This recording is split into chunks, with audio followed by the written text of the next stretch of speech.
Adding the calendar. Next event widget to the lock screen on your iPhone 15 allows you to quickly view upcoming events without unlocking your device, enhancing productivity and time management. Here's how it's done.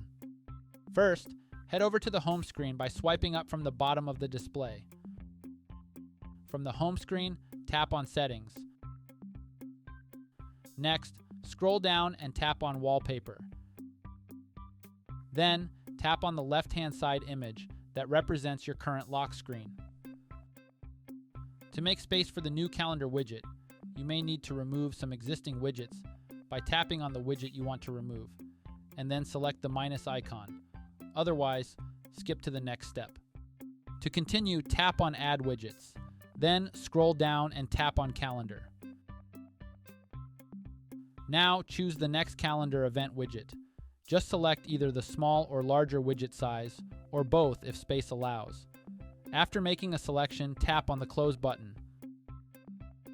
Finally, tap on the Done button to save your changes. Now, when you go to your lock screen, you'll see the next event widget displaying any upcoming events from your calendar. Repeat the same steps if you want to make necessary changes to your recently added calendar, next event widget on the lock screen. This feature on your iPhone 15 provides a convenient way to stay informed about your schedule without needing to unlock your phone or open the calendar app. It's especially useful for quickly checking your next appointment or deadline at a glance. And that's it. Please subscribe to this channel if you found this video helpful. Thanks for watching and see you in the next video.